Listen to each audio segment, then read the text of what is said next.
Towards hospital. وہاں doctors پہنچ گئے اور وہ امداد والا کام شروع ہو گیا. ہمیں ڈر یہ تھا کہ سیکنڈ دھماکہ بھی ہوگا, جو کہ یوزولی ٹیررسٹ اٹیک میں ایک سیکنڈ بام بھی کہیں رکھا ہوتا ہے, اور جب لوگ اکٹھے ہوتے ہیں تو گیدرنگ میں دوبارہ. بہرحال اس خوف کے درمیان بھی ہم لوگ یہ ریسکیو کا کام کرتے رہے. ٹھیک ہے. اتھارٹیز اس کے بعد پہنچ گئیں اور کافی پھر سارے جو آفیشلز آ گئے, پولیس آ گئی, لوکل ایڈمنسٹریشن آ گئی, ڈسٹرکٹ ایڈمنسٹریشن آ گئی اور پروونشل ایڈمنسٹریشن سارے پہنچ گئے. اس کے علاوہ آرم فورسز اور دوسرے جو کنسرن ادارے تھے سارے آ گئے نیچرلی. اب وہاں اتنے میں میڈیا آ گیا, کیونکہ حیدرآباد ہم سے 2 گھنٹے کی ڈرائیو پہ ہے, تو سارا میڈیا آ کے پہنچ گیا. آپ ہی ہمیں نظر آ رہے تھے ہر جگہ, آپ ہی جو ہے ترجمانی کر رہے تھے. ظاہر آپ کی ریسپانسبلٹی بھی تھی بطور سجادہ نشین. جی جی. تو اس دھماکے کے بعد بنا کیا؟ اس کے کوئی کلپرٹس پکڑے گئے, کوئی پتہ چلا, کسی نے اس کی اونرشپ قبول کی؟ مجھے پتا ہوگا بہت ساری باتیں, لیکن میں چاہتا ہوں کہ آپ کی زبان سے ناظرین دیکھیں اور سنیں. دیکھیں جی, کچھ گروپس نے دھماکے کی ذمہ داری قبول کی, اور جو دھماکے والا بھی ملا تھا تو وہ تو پھر اتھارٹیز کا کام ہے. ہماری کنسرن یہ تھی کہ دربار کا اتنا بڑا نقصان ہوا ہے, اب آئندہ کیا ہوگا. تو اس وقت لوکل اتھارٹیز کا ڈیسیجن یہ ہوا تھا, جو کہ انہوں نے میڈیا پہ کہہ دیا کہ جی ہم 3 مہینے کے لیے سیکورٹی کے پوائنٹ آف ویو سے دربار کو سیل کریں گے. اب یہ ایک پوائنٹ آف کنسرن تھا. کیوں کنسرن تھا الوی صاحب؟ اس کا ایک بہت بڑا ریزن تھا. 7 شریف ایک چھوٹا سا شہر ہے جی, ٹھیک ہے, نہ وہاں کوئی انڈسٹری ہے, نہ وہاں کوئی ملیں ہیں, نہ وہاں کوئی بزنس سینٹر ہے.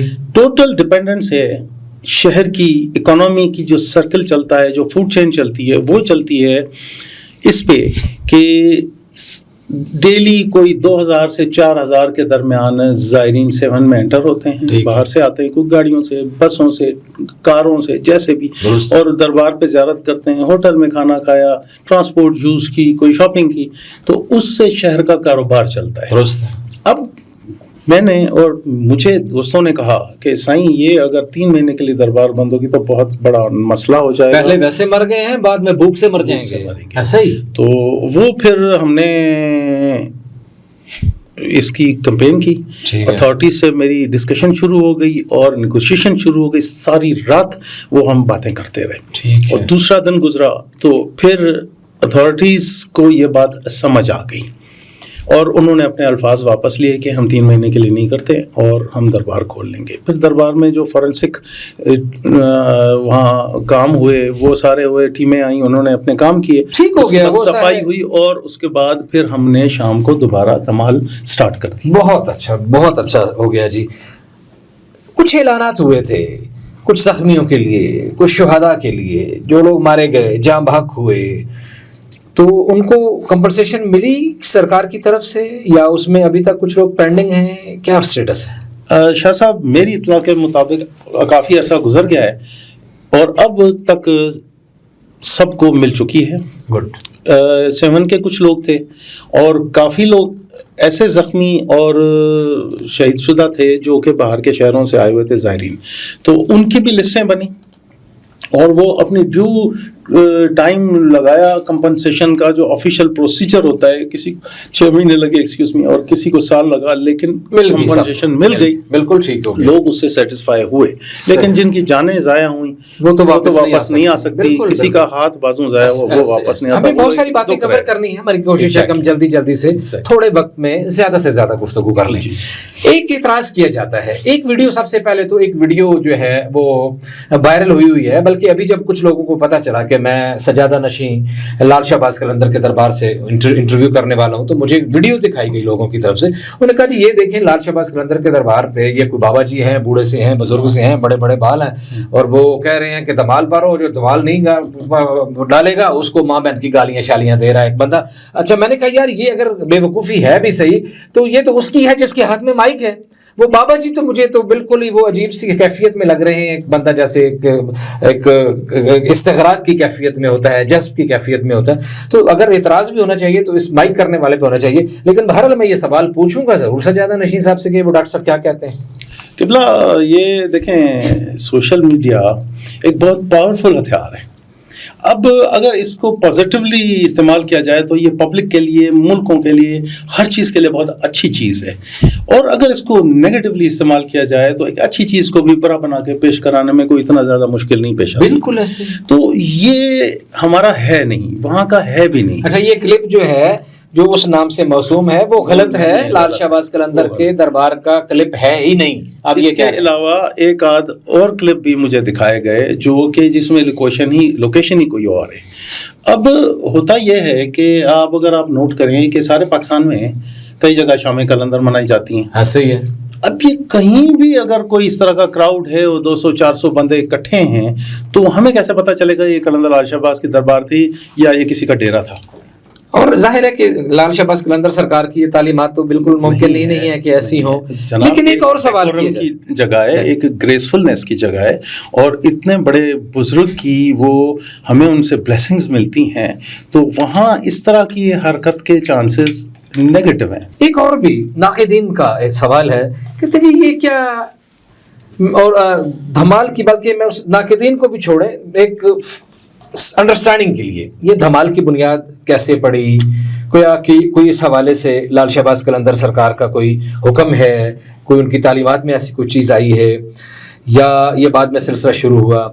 پھر اسی کے ساتھ یہ بھی جواب دے دیجئے گا کہ کہتے ہیں جی یہ عورتیں اور مرد مل کے جی دھمال ڈال رہے ہوتے ہیں اور یہ ہوتا ہے، اور وہ جن لوگوں کا کام صرف فتوے لگانا ہے وہ اس پہ ظاہر ہے کہ کرٹیسائز بھی کرتے ہیں. تو ظاہر ہے کہ آپ کا موقف، ہمارے ساتھ آپ موجود ہیں تو ہم اس سے فائدہ اٹھائیں گے. اس پہ آپ کیا کہتے ہیں؟ دیکھیں جی، دھمال تو حضرت قلندر لال شہباز نے آج سے 7.5 صدیاں پہلے خود رائج کی. جی، یہ دھمال جو ہے اس کا کنسیپٹ بہت اچھا ہے. یہ دھمال جو ہے وہ میرے ڈائلاگ سنیے گا، یہ ہے عزاداری تکلیف حضرت امام زین العابدین. اچھا. جو تکلیف انہوں نے کاٹی ننگے پیر کربلا میں پیدل چل کے واقعہ کربلا کے بعد، یہ اس کی عزاداری ہے یہ. اچھا. لیکن اب کیا ہوا ہے کہ صدیوں سے جب یہ چلتی ہوئی آ رہی ہے، جو واقعہ کربلا کے بعد امام حسین جو سید الشہداء ہیں، ان کے جو بیٹے اکیلے بچ گئے تھے، امام زین العابدین جو اثنا عشریوں کے چوتھے امام بھی ہیں، ان کی یاد میں آپ یہ ان کی تکلیف کی جو ننگے پیر وہ وہاں سے کوفہ تک لے کے جائے گئے قیدی بنا کے، پھر شام تک. جی ٹھیک ہے. تو اب اس میں جو پرانے فقراء ہیں، اگر آپ ان کو آبزرو کریں ان کے پاؤں کیسے چلتے ہیں، تو وہ ایک پاؤں رکھتے ہیں، ایک پاؤں اٹھاتے ہیں نقارے کی چوٹ کی ٹیمپو پہ، یعنی کہ ان کا ایک پیر جل رہا ہے تو وہ اٹھائیں گے اور دوسرا رکھیں گے، وہ پیر ایسے چلیں گے. اب یہ جب سے اوقاف بیچ میں محکمہ اوقاف اور گورنمنٹ نے ٹیک اوور کی ہوئی ہے درگاہ، تو وہ جو پرانے فقراء کا وہ جو ایڈمنسٹریٹو کنٹرول ہے اس طرح کا نہیں رہا. اب جب وہ نہیں رہا تو اوقاف کے جو آفیسر ہیں ان کو یہ ٹریڈیشنل چیزیں نہیں پتہ. جتنی بھی دوسری درباریں پاکستان پہ، وہاں بھی جو اوقاف کے ملازمین ان کو اس درگاہ کی ہسٹری نہیں پتہ، اور وہاں وہ پوسٹڈ ہوتے ہیں. ان کو تو آمدن سے غرض ہوتی ہے کہ درگاہ سے مال کتنا آ رہا ہے. تو اب وہ ادھر چپ چاپ بیٹھے رہتے ہیں. اب ایک نیا آدمی جو جاتا ہے اس کو پتہ ہی نہیں، اس نے جس طرح سے پاؤں اٹھانے ہیں، اس نے رقص کرنا ہے، کیا کرنا ہے، تو اس کو کچھ سمجھانے والا، گائیڈ کرنے والا ہے ہی نہیں. اب آ گیا معاملہ مکس گیدرنگ، خواتین اور مرد مل کے، یہ کیا معاملہ ہے؟ یہ معاملہ بالکل نہیں ہے. اچھا. اور آپ جب بھی تشریف لائیں گے، یہ ایک اوپن درگاہ ہے، وہاں کوئی چھپی بات تو ہے نہیں. ظاہر ہے. یہاں سیکشن ہے باقاعدہ، بیچ میں رسیاں باندھی ہوئی ہوتی ہیں. ٹھیک ہے. کوئی 20-25 فٹ دور خواتین کا سیکشن ہے. گڈ. وہ اس طرف اپنا دھمال کرتی ہیں، اور اس طرف مردوں کا سیکشن ہے جس طرف کے نقارے بجتے ہیں. صحیح. تو وہ اس طرف ہوتے ہیں. مطلب 50% اگر مرد ہوتے ہیں تو 20% خواتین ہوتی ہیں، وہ دوسری سائڈ پہ ہوتی ہیں، اور بیچ میں خدام کنٹرول کے لیے کھڑے ہوتے ہیں باقاعدہ. یعنی مکس گیدرنگ والا بھی الزام جو ہے وہ آپ اس کی تردید کر رہے ہیں. ایک فیملی کے بھی ہیں تو وہ ساتھ نہیں کھڑے ہو کے دھمال کر سکتے، اکٹھے دھمال نہیں کر سکتے. اچھا ٹھیک ہو گیا. اب وہاں جب سے آپ کے سر پہ یہ پگ آئی ہے، اور ظاہر ہے کہ آپ کا ایک سلسلہ نسل در نسل چل رہا ہے، اور یہ کئی صدیوں پہ محیط یہ سلسلہ ہے، کوئی لال شہباز قلندر سرکار سے وابستہ کوئی معجزات، کوئی کرامات اگر آپ یہاں شیئر کرنا چاہیں؟ دیکھیں، حضرت قلندر لال شہباز جو ہیں وہ پرانے پرشیا ایران میں پیدا ہوئے، مروان کے علاقے میں. وہاں سے وہ نکلے، 17 سال کی عمر میں پہنچے مشہد میں.